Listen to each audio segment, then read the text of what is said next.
Oi, gente, sejam bem-vindas ao Clube do Livro, Você Pode Curar Sua Vida. Hoje a gente vai ler o capítulo 3 do livro, que é De Onde Ele Vem. O passado não tem poder sobre mim. E aí eu queria fazer um convite para vocês ficarem na leitura, porque eu sei que algumas coisas que a gente vai ler talvez peguem em coisas que são mais delicadas, porque é uma visita ao passado, à infância, onde nasceu a maior parte das nossas crenças. E nem sempre é uma visita que é leve, às vezes é uma visita que cai em algumas fichas e algumas fichas doem. Então, mesmo que você tenha aquela vontade enorme de sair, não ouvir até o final, aguenta firme, tá? Então, vamos lá, vou começar a ler. Certo, já analisamos muitas coisas e garimpamos até chegar ao que achávamos que era o problema. Agora, temos que chegar ao que eu acredito ser o verdadeiro problema. Sentimos que não somos bons o bastante e existe uma falta de amor por nós mesmos. Aprendi pelo modo como encaro a vida que se há algum problema, essa afirmação tem de ser verdade. Portanto, vamos agora analisar de onde veio essa crença. Então, a Louise Hay acredita que, na verdade, o problema é que a gente acredita que não é bom o bastante, então sentimos que não somos bons o bastante, e que existe uma falta de amor por nós mesmos. Ela acredita que são nesses dois fatores que moram o verdadeiro problema. Como passamos de um bebezinho que conhece sua própria perfeição e a perfeição da vida para uma pessoa que tem problemas e se sente sem valor e sem amor dentro de um grau qualquer? Então, como é que a gente passa, né, de ser um bebezinho que acredita na própria perfeição para alguém que se sente tão sem valor e tão sem amor dentro de si mesmo? As pessoas que já se amam podem se amar ainda mais. Pense numa rosa quando ainda é um pequenino botão. Desde que ela se abre em flor até as últimas pétalas caírem, a rosa é sempre bela, sempre perfeita, sempre em mutação. O mesmo acontece conosco. Somos sempre belos, sempre perfeitos e estamos sempre em mutação. Fazemos o melhor que podemos com a compreensão, consciência e conhecimento que temos. Então, se a gente faz sempre o nosso melhor, não cabe culpa, né? À medida que ganhamos mais compreensão, consciência e conhecimento, iremos fazendo as coisas de um modo diferente. Por isso que às vezes quando a gente pensa lá no passado, por que a gente fez uma coisa de uma determinada forma, é porque a gente não tinha o conhecimento, a compreensão e a consciência que a gente tem hoje. Por isso que não cabe culpa. Faxina mental. Agora chegou a hora de examinarmos um pouco mais nosso passado, de dar uma olhada em algumas crenças que têm nos dirigido. Algumas pessoas acham que essa parte do processo de limpeza é muito dolorosa. Algumas pessoas acham essa parte do processo de limpeza muito dolorosa, mas não precisa ser assim. Precisamos olhar para o que existe antes de podermos começar a faxina. Então, às vezes, a gente até encontra uma coisa ou outra que nos causa dor, mas o processo em si não precisa ser completamente doloroso. Quando se quer limpar um cômodo completamente, primeiro é necessário pegar e examinar tudo o que existe nele. Algumas coisas serão olhadas com carinho e receberão limpeza e polimento para ganharem uma nova beleza. Outras talvez precisarão de conserto ou restauração, o que poderá ser feito depois, com calma. Outras coisas ainda jamais servirão para nada e deverão ser jogadas fora. Jornais e revistas velhos, pratos de papel sujos podem ser postos na lata do lixo sem rodeios. Não é necessário ficar com raiva para se fazer uma boa faxina. O mesmo acontece quando estamos limpando a nossa casa mental. Não é necessário sentir raiva só porque algumas das crenças guardadas nela estão prontas para serem atiradas fora. Livre-se delas com a mesma facilidade com que jogaria restos de comida na lata do lixo depois de uma refeição. Você por acaso cataria no lixo de ontem para fazer o jantar de hoje? Você cata no velho lixo mental para criar as experiências de amanhã? Se um pensamento ou crença não lhe é mais útil, livre-se dele.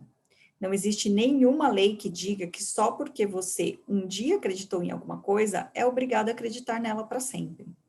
Assim, vamos dar uma olhada em algumas dessas crenças limitantes e descobrirmos a sua origem. Então, resumindo o que a Louise Hay falou aqui nesse trecho, né?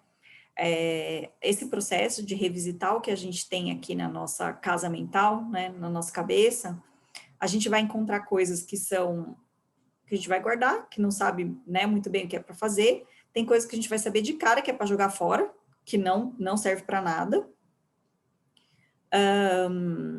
e outras a gente pode restaurar, né? Então, vamos olhar cada uma dessas crenças agora. Crença limitante, não sou boa o bastante. Lembra, é uma das que a Louise Hay acredita que é o nosso principal problema. A origem dessa crença, segundo a Louise Hay. Um pai que repetidamente lhe dizia que ele era burro. Aqui demos o exemplo do pai, né? Mas não precisa ser necessariamente um pai. Alguém que diz para uma criança que ela era burra pode causar essa crença limitante de não ser bom bastante. E às vezes o pai ou a mãe ou quem cuidava da criança nem falou exatamente dessa forma, né, de ser burro, mas algo que fez ou que passou a mesma mensagem, né, e a pessoa acabou ficando com essa crença limitante.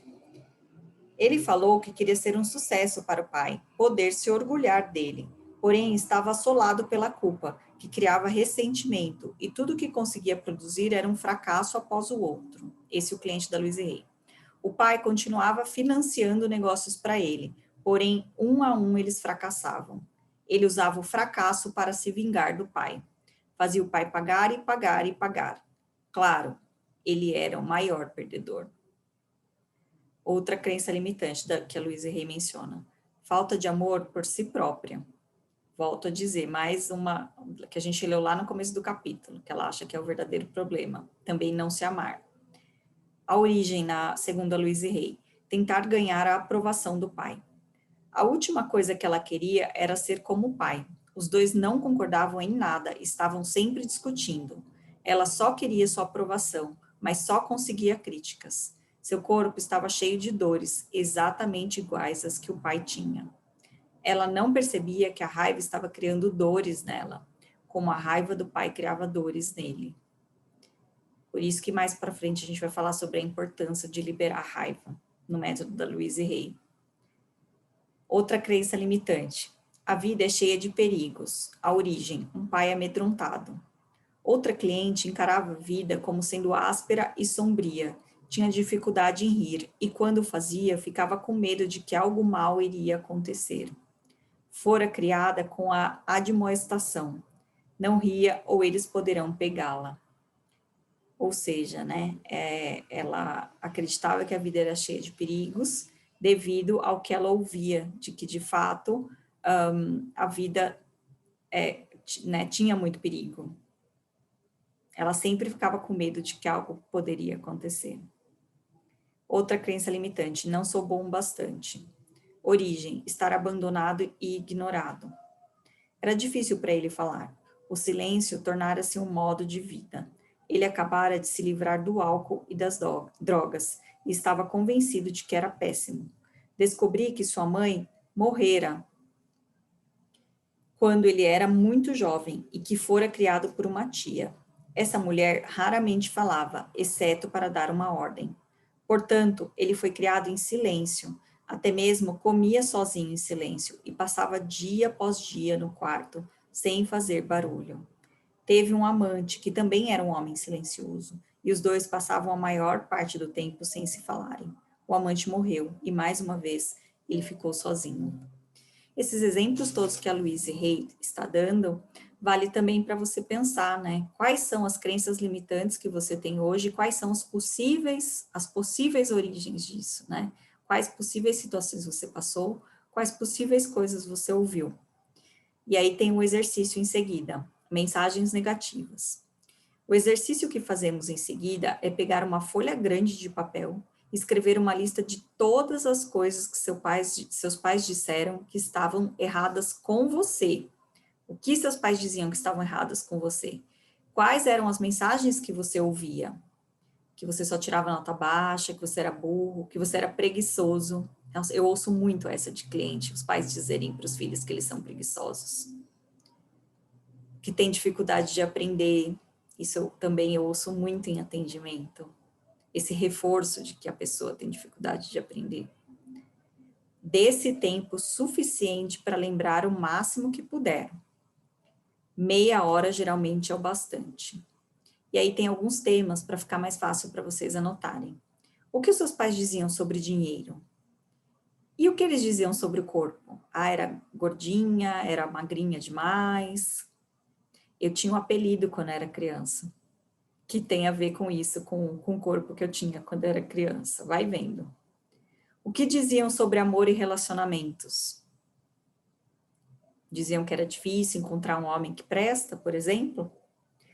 O que diziam sobre seus talentos criativos? Que você não levava jeito para lidar com criatividade, para fazer desenho? Quais foram as coisas limitativas ou negativas que disseram para você? Se puder, apenas olhe de forma objetiva para essas frases e diga a si mesmo: ah, então foi daí que veio aquela crença. Então, dá uma pausa aí no vídeo agora, pega a folha de papel e escrevam quais eram as coisas que vocês ouviam quando crianças nesses quesitos: dinheiro, corpo, amor e relacionamentos, talentos criativos. Quais eram as coisas que eram ditas também negativas a seu respeito, sobre você? Dá uma pausa aí no vídeo e faz essa parte. Aí agora começa a segunda parte do exercício. Agora peguemos uma nova folha de papel e vamos um pouco mais fundo. Que outras mensagens negativas você ouviu quando criança? De parentes, professores, amigos, o famoso bullying, lembra? Autoridades, no caso de igreja, por exemplo. E aí o próximo item é exatamente igreja. Anote todas elas. Leve o tempo que for necessário. Tome consciência das sensações que estão ocorrendo no seu corpo. Conforme você vai escrevendo, vai vendo onde que você sente. É no peito, é nas costas, é na cabeça, é uma angústia, uma coisa na garganta. O que está escrito nessas duas folhas de papel são os pensamentos que precisam ser removidos da sua consciência. São crenças que o fazem sentir que não é bom o bastante. Então, tome o tempo que for necessário, dê uma pausa aí no vídeo e escreva as coisas que você ouvia dos parentes, tá bom? Parentes, professores, amigos, né, o famoso bullying, autoridades e igreja. Agora vamos para a próxima parte do capítulo. Vendo-se como uma criança. Se eu pegasse uma criança de 3 anos e a colocasse no meio da sala e nós começássemos a gritar com ela, dizendo-lhe que é burra, que nunca fará nada direito, que deve fazer isso ou aquilo, olhar para a bagunça que fez, talvez bater nela algumas vezes, terminaríamos com uma criancinha assustada, sentada docilmente num canto da sala, ou então uma criança arrebentando todo o cômodo. Ela agirá de uma dessas duas maneiras e nunca saberemos qual é o seu verdadeiro potencial.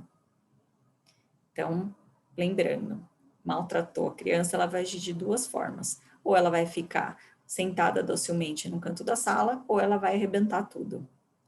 Agora, se pegarmos a mesma criança e lhe dissermos o quanto a amamos, o quanto nos importamos com ela, que adoramos sua aparência e nos orgulhamos da sua esperteza e inteligência, que ficamos encantados com as coisas que faz e que ela pode cometer erros enquanto aprende.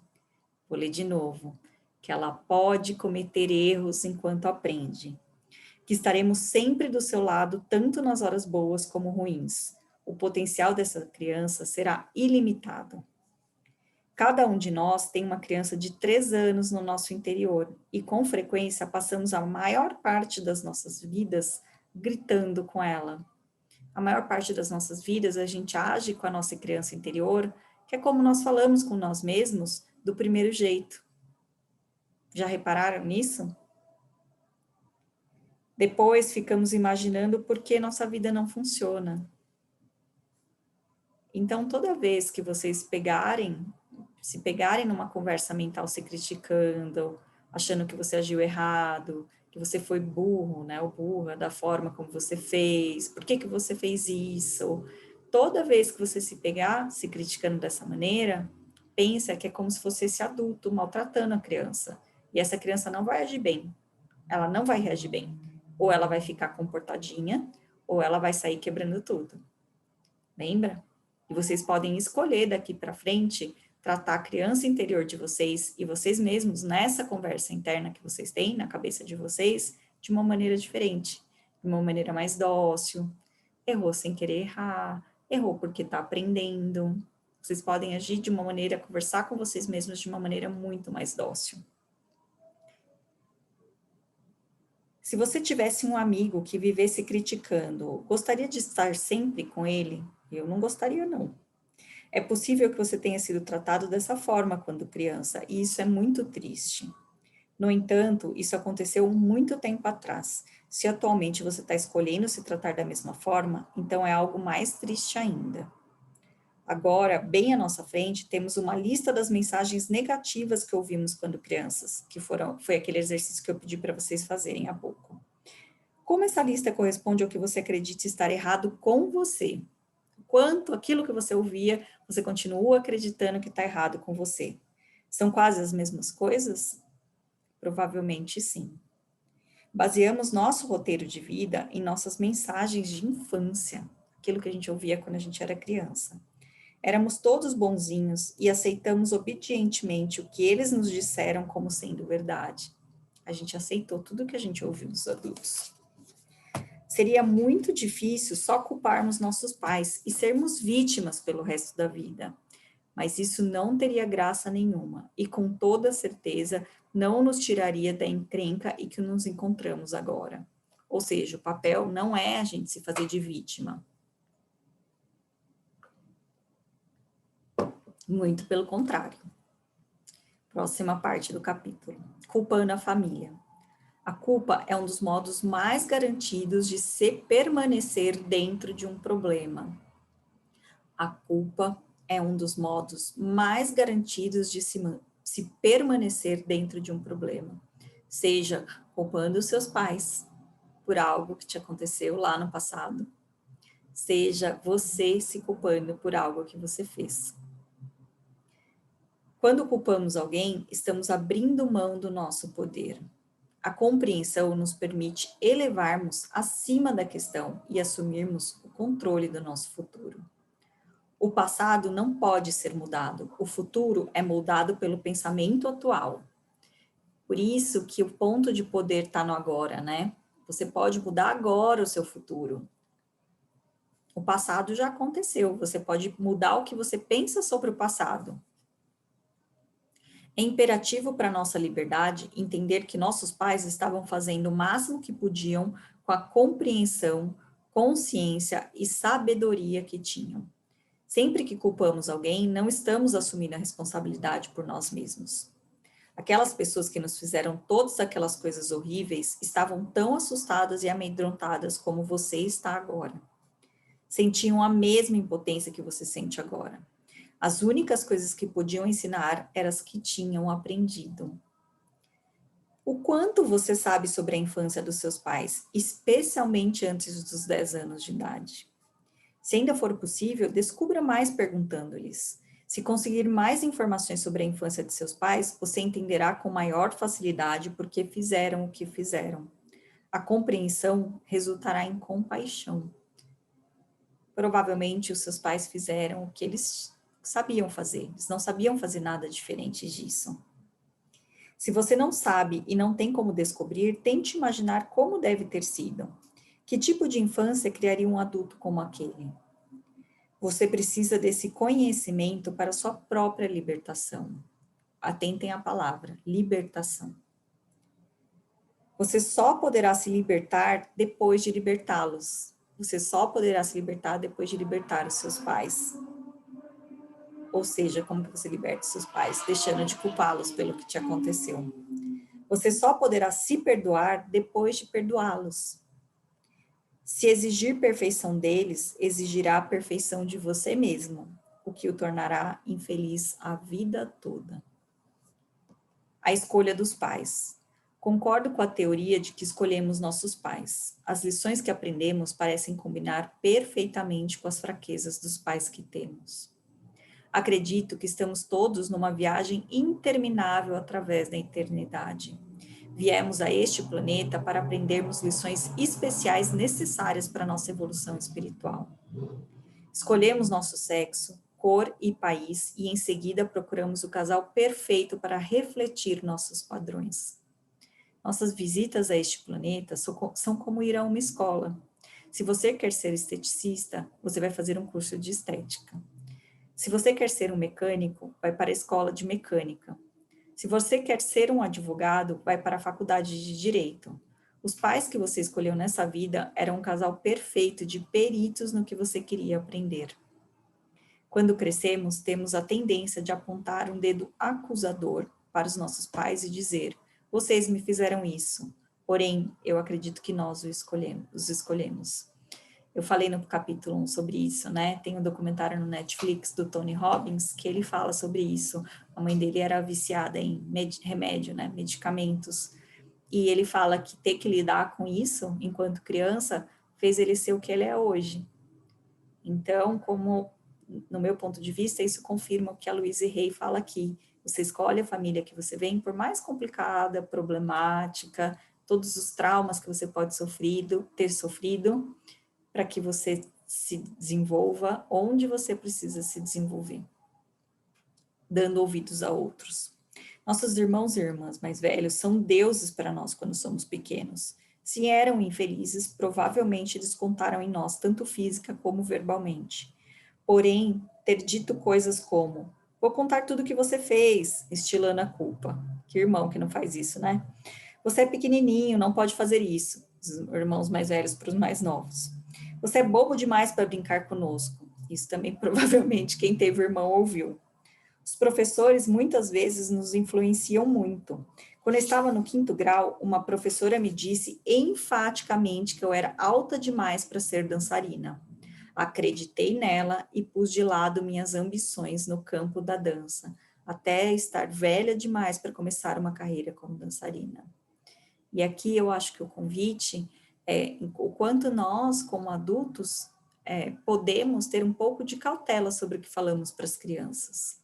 Porque, às vezes, uma opinião nossa pode mudar o futuro daquela criança. Então, ser mais cauteloso, mais cuidadoso sobre o que diz para as crianças.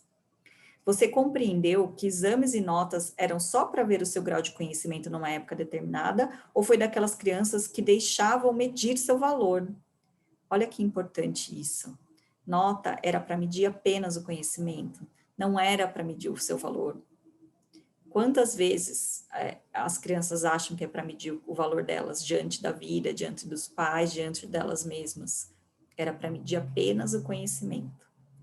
Nossos primeiros amigos compartilharam sua falta de informação sobre a vida conosco.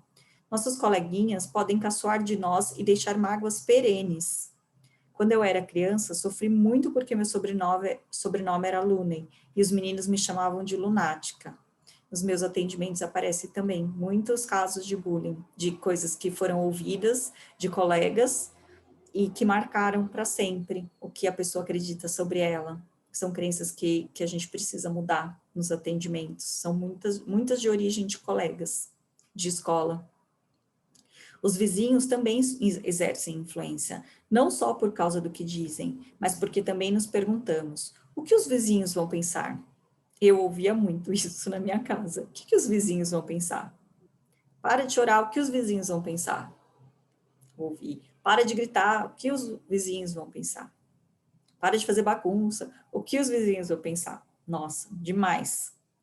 Pense bem nas autoridades que tiveram influência na sua infância. E, naturalmente, existem as declarações fortes e muito persuasivas dos anúncios na imprensa e televisão. Um excesso de produtos é vendido fazendo-nos sentir que seremos indignos ou errados se não os usarmos. Isso também, na minha infância, teve muito. Se você não tivesse determinada roupa, determinado tênis, determinada marca, você estava excluído, você era indigno, né? Todos estamos aqui para transcendermos as nossas limitações iniciais, sejam quais tenham sido. Aqui vocês devem ter tido uma enxurrada de insights de limitações que vocês devem ter tido. Estamos aqui para reconhecer nossa própria magnificência e divindade. Não importa o que eles nos tenham dito, qualquer uma dessas pessoas que a gente já visitou nesse capítulo. Você tem suas crenças negativas para superar e eu tenho minhas crenças negativas para superar. Todos nós temos crenças negativas para superar. Então, como eu falei no início, esse foi um capítulo para a gente ter consciência de quais são as crenças que a gente tem e quais são as que a gente precisa mudar, onde elas nasceram, como elas nasceram. Então, foi um grande capítulo de consciência. E nos próximos capítulos, a gente vai saber como que a gente muda, como a gente transforma essas crenças. E agora eu vou fazer aquela meditação. Então, vou pedir para vocês fecharem os olhos e eu vou colocar uma musiquinha para a gente, tá bom? Enquanto eu conduzo a meditação do final do capítulo.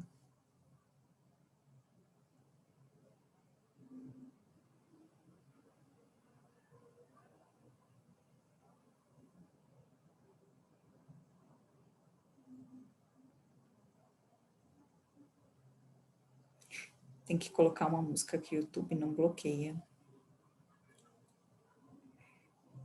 Se ele não bloqueia.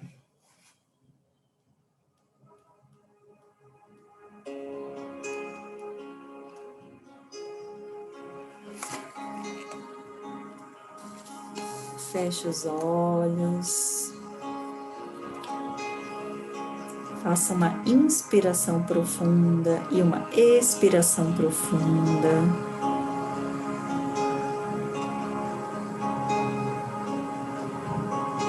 Mais uma vez, uma inspiração profunda e uma expiração profunda.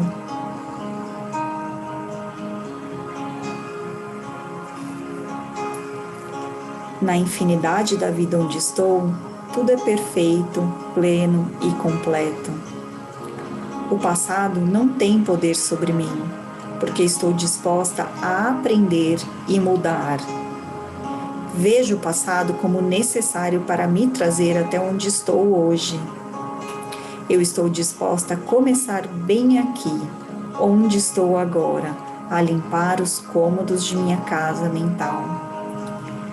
Sei que não importa onde inicio, de modo que agora comece com os cômodos menores e mais fáceis, e assim verei os resultados rapidamente. Sinto-me emocionada por estar no meio dessa aventura, pois sei que nunca passarei por essa experiência em particular de novo. Estou disposta a me libertar. Tudo está bem no meu mundo.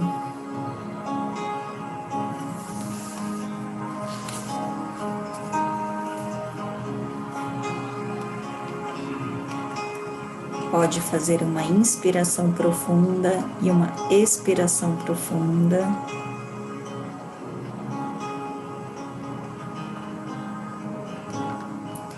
Mais uma vez, uma inspiração profunda e uma expiração profunda. E no seu tempo, você pode abrir os olhos. E até a próxima semana, quando a gente vai ler o capítulo 4, que o título é verdade? A verdade é a parte imutável de mim. Até lá!